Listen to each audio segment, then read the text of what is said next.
ये कहाँ से? फोरकास्टिंग से। तो मैं शुरू करता हूँ फोरकास्टिंग से। देखो फोरकास्टिंग का मतलब क्या होता है? I hope you all know कि भाई फोरकास्टिंग का सीधा सीधा मतलब होता है कि फ्यूचर के इवेंट को प्रिडिक्ट करना based on the present data या based on the certain kind of marketing analysis और doing any kind of analysis. तो किसी भी एनालिसिस के बेसिस पे या फिर प्रेजेंट डेटा के बेसिस पे अगर हम फ्यूचर की चीज़ों को प्रिडिक्ट करते हैं तो वो फोरकास्टिंग कहलाती है। इसके नीचे आ जाते हैं, टाइप ऑफ फोरकास्टिंग की बात करते हैं। तो देखो फोरकास्टिंग मेजरली दो भागों में डिवाइड किया जा सकता है। पहले को हम क्वालिटेटिव मेथड बोलेंगे। क्वालिटेटिव का मेथड का मतलब क्या होता है? क्वालिटेटिव मेथड का मतलब होता है कि ये टोटल सब्जेक्टिव बेस्ड मेथड होता है जिसमें हम लोग जजमेंट करते हैं।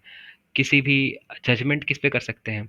तो देखो, जो अपने एक्सपर्ट्स होते हैं उनके पास कुछ ज्ञान होता है। जैसे जो कोई इंडस्ट्रियल में एग्जीक्यूटिव है, अब उसको ये प्रेडिक्ट करना है कि भाई हम लोग अगस्त में कितने बाइक बनाएं, मतलब नंबर ऑफ बाइक, किसी कंपनी बाइक कंपनी के अंदर कितनी बाइक प्रोड्यूस करी जानी चाहिए, मोटरसाइकिल कितनी मोटरसाइकिल बननी चाहिए। तो वो क्या करता है, वो अपनी मतलब एक अपने जजमेंट के बेसिस पे कर लेता है कि भाई पिछली बार ऐसा ऐसा ऐसा हुआ था तो इस बार हम इतना बाइक बनना चाहिए। तो it is kind of qualitative analysis जिसमें किसी भी डेटा वगैरह की ज़रूरत नहीं पड़ती।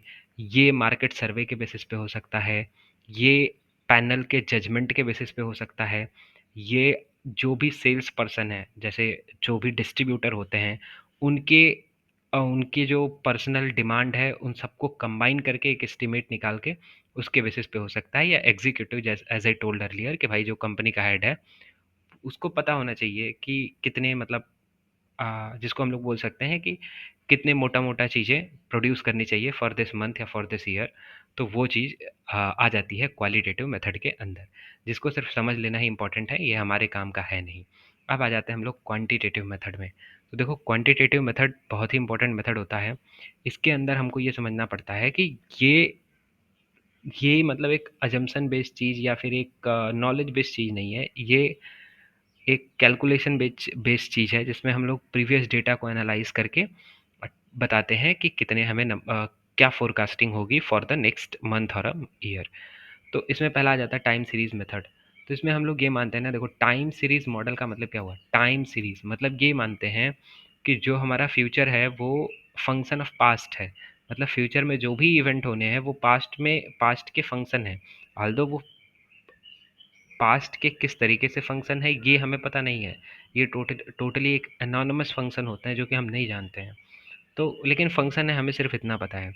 तो ये टाइम सीरीज मॉडल बोलता है। तो इसके लिए हम लोग जैसे trend, seasonality, cyclic, irregular, random, इन सब चीज़ों को देखते हैं। These things are not important, जो इम्पोर्टेंट होगा आई विल हाईलाइट।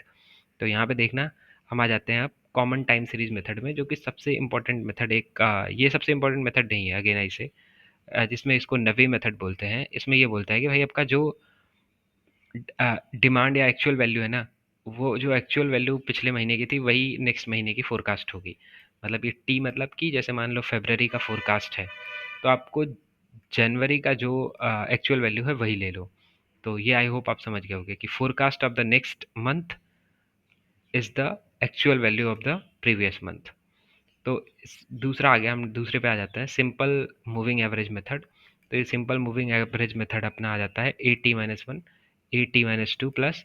मतलब इसमें हम क्या करते हैं, देखो ध्यान से, ये सारे एक्चुअल वैल्यू हैं, इन एक्चुअल वैल्यूज़ को ऐड करके नंबर ऑफ एक्चुअल वैल्यू से डिवाइड कर देंगे तो हम सिंपल मूविंग एवरेज मेथड को जान पाएंगे। जैसे मान लो प्रीवियस 10 ईयर का डेटा आप ले लो, कितना एक्चुअल एक्चुअल डिमांड आया था, उन डेटा को उन डेटा का एवरेज निकाल दो सिंपली, तो आपको पता चल जाएगा कि क्या नेक्स्ट ईयर का फोरकास्ट होने वाला है। या ये सिंपल मूविंग एवरेज मेथड इसलिए इसको बोलते हैं क्योंकि इसमें बोला रहता है कि आप प्रीवियस 3 ही महीने 3 ही साल के डेटा को कंसिडर करना, 3 ही महीने के डेटा को कंसिडर करना है, क्योंकि जो डेटा टू ओल्ड है, जैसे मान लीजिए मैं 2025 का प्रोडिक्शन कर रहा हूँ, तो जो डेटा 2008 में का है वो हमारे लिए वर्थ इट नहीं है, उसको हम इग्नोर कर देंगे। वो बोलेगा कि आप पिछले 5 साल के डेटा को लेके सिंपल मूविंग एवरेज मेथड निकालो, तो you will do with 5 year only, not for the all whole year. वो जबकि दिया रहेगा पूरे डेटा 2008 से 2010 से, ताकि आप कंफ्यूज हो, but you need not to confuse here. आपको सिर्फ इतना समझ लेना है, बहुत ही आसानी से इतना समझना है कि भाई जो भी डेटा आएगा अपना, उसको हम लोग क्वेश्चन में बेस्ड कि कितने महीने या कितने ईयर का हमारे लिए इंपॉर्टेंट है, उसी के बेसिस पे करेंगे। अगला है वेटेड एवरेज मेथड। इसमें हम लोग क्या करते हैं ना कि डेटा को वेट दे देते हैं। जैसे मान लो कि 2024 का बहुत ज़्यादा मतलब फैक्टर होगा कि वो ज़्यादा इन्फ्लुएंस करेगा, मतलब 2025 में कितना डिमांड या कितना सेल किसी पर्टिकुलर प्रोडक्ट का होगा, ये 2024 वाला डेटा बहुत ज़्यादा इन्फ्लुएंस करेगा, 2023 वाला में भी उससे कम, फिर इस तरीके से कम कम होता चला जाएगा। तो इसलिए हम लोग ना एक वेटिंग फैक्टर लगा देते हैं कि 2024 वाले को 90% वेटिंग फैक्टर डाल दो, इसको 80% डाल दो, ऐसा कुछ लगा देते हैं।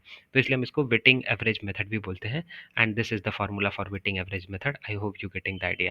जो मोस्ट इंपॉर्टेंट मेथड है, जिसको हम लोग एक्सपोनेंशियल स्मूथिंग मेथड बोलते हैं, वो है F T is equal to F T minus one plus alpha A T minus F T minus one. ये बहुत ही इंपॉर्टेंट मेथड है, ये हम सिर्फ याद करेंगे, जो कि हमारे एग्जाम पॉइंट ऑफ व्यू से वेरी इंपॉर्टेंट है।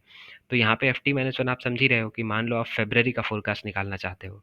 टी मतलब कि टी किसी भी मंथ का नाम है, मान लो दूसरे महीना, टी की वैल्यू दो डालोगे तो यहाँ पे टी की यहाँ दो से वन सब्ट्रैक्ट होकर एक आ जाएगा, ये सब में वन वन आ जाएगा ना, ए वन एफ वन। तो यहाँ से मैं फरवरी को ले लेता हूँ, that means I am finding out F two. Okay, तो अगर मैं एफ टू निकालना चाहता हूँ तो ये एफ टी माइनस वन मतलब एफ जनवरी मतलब forecast of January plus alpha smoothing coefficient into में जो एक्चुअल डिमांड या एक्चुअल वैल्यू थी जनवरी के लिए, वो उसमें से फोरकास्ट को हटा दो। तो ये पर्टिकुलर फार्मूला आप याद कर लेना, एंड इसके बेसिस पे एक दो न्यूमेरिकल करोगे, you will getting the idea. Very easy formula है ये। तो आप इसके बेसिस पे आगे की चीज़ों को परफॉर्म कर सकते हो। आगे स्मूथिंग कोफिशिएंट की वैल्यू 0 to 1 के बीच में होती है। ओके, हाई वैल्यू 0.8 हो सकती है, जो कि ये बताता है कि फोरकास्ट इज़ हाईली रिस्पॉन्सिव है, मतलब आपका फोरकास्ट काफ़ी ठीक है। 0.1 भी हो सकती है, मतलब ये बताता है कि आपका फोरकास्ट उतना अच्छा नहीं है, इसके अंदर बहुत सारे नॉइज़ भी हैं। ठीक है। आगे ये कैजुअल मेथड्स भी होते हैं ना, जिसको लीनियर रिग्रेशन के नाम से जानते हैं। इसमें आप जानते ही होंगे कि आप y की वैल्यू को, लीनियर रिलेशनशिप होता है x के साथ, उसको हम प्रिडिक्ट करते हैं। These are also the things, but most important things is this exponential smoothing method, weighting average method, simple average method, you know, and this naive method is simply the forecast of the next period is the actual demand of the previous period. तो I hope ये चीज़ें आपको समझ में आ गई होंगी। Measuring factors कुछ होते हैं जिसको हम लोग बोलते हैं कि भाई मीन एब्सोल्यूट डेविएशन कितना होगा। तो ये सिंपल सिंपल फार्मूलेज हैं सिर्फ, demand actual value minus forecast upon में एन, इस तरीके से हम लोग मीन एब्सोल्यूट डेविएशन निकाल सकते हैं। और यहाँ पे मीन स्क्वायर एरर भी आता है, तो इसमें सिर्फ ओके, तो ये हमारा एक स्क्वायर्ड एरर की रिलेशनशिप को शो करता है, mean squared error. So let me come on that कि मीन एब्सोल्यूट एरर क्या है। तो मीन एब्सोल्यूट एरर का ये फॉर्मूला लिखा हुआ है, ये सिर्फ फार्मूले को आप देख लेना, दैट इज ओके। लास्ट में हम ट्रैकिंग सिग्नल्स को देख लेंगे, रनिंग सम फोरकास्ट अपॉन में मैड, ये हमें ट्रैकिंग सिग्नल्स की वैल्यू को देता है। तो सबसे जो मोस्ट इंपॉर्टेंट थिंग है, वो सबसे इंपॉर्टेंट थिंग यही चार हैं हमारे पास। फिर से मैं अगेन रिपीट करता हूँ, ये नेवी और simple moving method, weighted moving method and exponential smoothing. तो ये चार ही मेथड हैं जो इंपॉर्टेंट हैं। नेवी मेथड कभी कभी ऐसे पूछ लेगा कि नेवी मेथड संबंधित है या रिलेटेड है, तो आपको पता होना चाहिए फोरकास्टिंग से रिलेटेड है। ठीक है।